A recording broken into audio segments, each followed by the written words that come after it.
మనం బ్రతికినన్ని రోజులు దేనికో దానికి భయపడుతూనే చస్తున్నాం. చిన్నప్పుడు చీకటి అంటే భయం, యవ్వనంలో ఆ చెత్త భవిష్యత్తు గురించి భయం, ఆ పైన ఎవడో ఏదో అనుకుంటాడనే సోషల్ భయం, ముసలితనంలో చావంటే భయం. అంటే మన లైఫ్ మొత్తం ఒక భయం నీడలోనే చస్తుంది.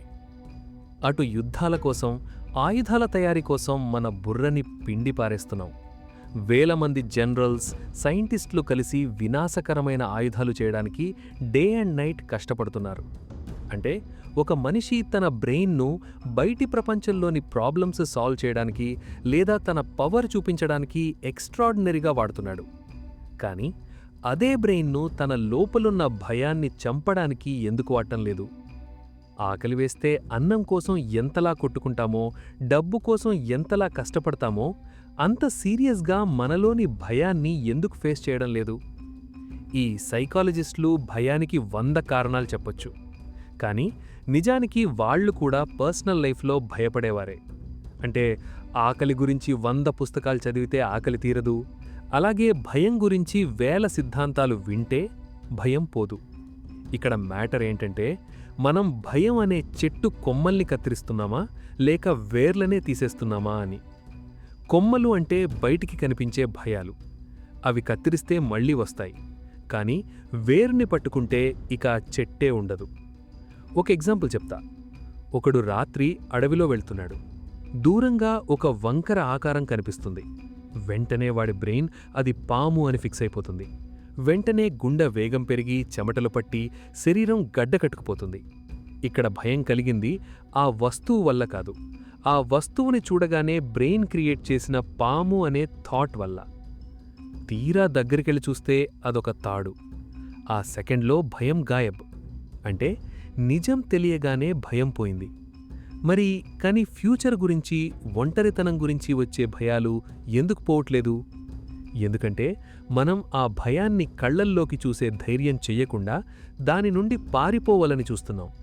భయం వేయగానే టీవీ చూడడం, ఎవరితోనో మాట్లాడడం, గుడికి వెళ్లడం లేదా మందు కొట్టడం, ఇవన్నీ భయం నుండి తప్పించుకోవడానికి మనం వేసుకునే చీప్ ముసుగులే. జేకే చెప్పినట్లు భయానికి మెయిన్ కారణం ఆలోచన మరియు కాలం. రేపు ఉద్యోగం పోతుందేమో అనే థాట్ భయాన్నిస్తుంది. ఇక్కడ రేపు అనేది కాలం, జాబ్ పోవడం అనేది థాట్. ఈ రెండూ కలిస్తేనే భయం పుడుతుంది. ప్రెజెంట్ మూమెంట్లో అసలు భయమే ఉండదు, లేదు కూడా. అది ఎప్పుడూ పాస్ట్ లేదా ఫ్యూచర్ గురించి ఆలోచించినప్పుడే వస్తుంది. నీ మైండ్ ఒక ల్యాబ్ అనుకుంటే నువ్వక్కడ ఒక అబ్జర్వర్లా ఉండాలి. నీ ఒంటరితనాన్ని తీసుకో. మనం దానికి విపరీతంగా భయపడతాం.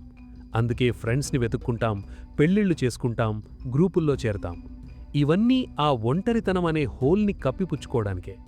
ఒకవేళ ఆ మనుషులందరూ నీ లైఫ్లోంచి వెళ్ళిపోతే నువ్వు మళ్లీ శూన్యంలో పడతావు. ఎందుకంటే నువ్వు ఎప్పుడూ నీలోని ఆ ఎంటీని నేరుగా ఫేస్ చేయలేదు గనక. కృష్ణమూర్తిగారేమంటారంటే, ఆ ఒంటరితనాన్ని ఒంటరితనం అనే పేరు పెట్టకుండా చూడు అని.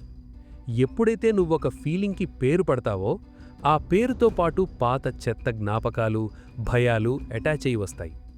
పేరు పెట్టకుండా ఆ ఫీలింగ్తో నిశ్చలంగా ఉండగలిగితే అక్కడ ఒక మిరాకిల్ జరుగుతుంది. మనం ఎప్పుడూ మనల్ని ఒక సెంటర్లా చూసుకుంటాం. నా డబ్బు, నా ఇల్లు, నా పరువు. ఈ నా అనే ఫీలింగే అన్ని భయాలకి రూట్ కాజ్. ఈ సెంటర్ నుంచి బయటపడాలంటే నిన్ను నువ్వు అబ్జర్వ్ చేసుకోవాలి. దీన్నే జేకే అవేర్నెస్ అంటారు. ఇది ఒక దేగ తన ఎర కోసం చూస్తున్నట్టుండాలి. నీ బ్రెయిన్లోకి భయం ఎంట్రీ ఇచ్చే ప్రతిసారీ అది ఎక్కడి నుంచి వస్తుందో గమనించు. థాట్ ఎప్పుడు కాలంతో మిక్స్ అవుతుందో చూడు. ఫిజికల్ వరల్డ్లో టైం అవసరమే. వంట చెయ్యాలన్నా, ఊరెళ్లాలన్నా టైం కావాలి. కానీ సైకలాజికల్ వరల్డ్లో రేపు నేను తోపవుతాను లేదా రేపు నా భయం పోతుంది అనుకోవడం ఒక భ్రమ. రేపు అనేది రాదు. ఏదైనా ఇప్పుడే జరగాలి. పక్కవాడి ఐడియాలజీలు, గురువుల సోది మాటలు నమ్మడం ఆపేయి. ఎందుకంటే అవి వాళ్ల నమ్మకాలు, నీవి కావు. వేరొకరి దారిలో వెళ్తే నువ్వు కేవలం ఒక కాపీవి అవుతావు తప్ప నీకు నువ్వుగా ఏమీ తెలుసుకోలేవు. భయం నుంచి ఫ్రీడమ్ అంటే అర్థం లోపల ఎలాంటి ఇన్సెక్యూరిటీ లేకపోవడం. ఏదీ పర్మనెంట్ కాదని, నీ చుట్టూ ఉన్న రిలేషన్స్, ఆస్తులు, అన్నీ ఏదో ఒకరోజు పోయేవే అని క్లారిటీ వచ్చినప్పుడు భయం చస్తుంది. కానీ ఇది మాటల్లో కాదు, నీ అనుభవంలోకి రావాలి. మనం మన లైఫ్ని చాలా చీప్గా పైపైన బ్రతికేస్తున్నాం. లోతైన ప్రశ్నలడిగినప్పుడు మాత్రమే నీ బుర్ర పనిచేస్తుంది. భయం లేనివాడికి దేవుళ్లతో పనిలేదు, ఎవరి సర్టిఫికెట్ అక్కర్లేదు. వాడే రియల్ స్వేచ్ఛాజీవి. ఆ స్వేచ్ఛ కావాలంటే భయం వేర్ల లోపలికి వెళ్ళాలి. అది కష్టంగా ఉండొచ్చు, కానీ అదొక కిక్ ఇచ్చే జర్నీ.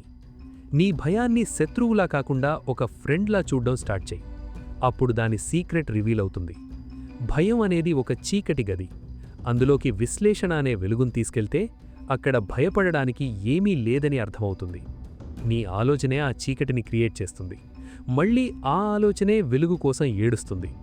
ఈ లాజిక్ అర్థమైన రోజు నువ్వు అన్ని భయాల నుండి ముక్తుడవుతావు. అదే రియల్ లైఫ్. ఆ స్టేజ్లో నీకు ఒంటరితనం ఉండదు, కేవలం ఏకాంతం మాత్రమే ఉంటుంది. అందులో ఉండే పీస్ మామూలుగా ఉండదు. ఆ శాంతిని అనుభవించడమే లైఫ్కి ఉన్న ఒకే ఒక్క మీనింగ్.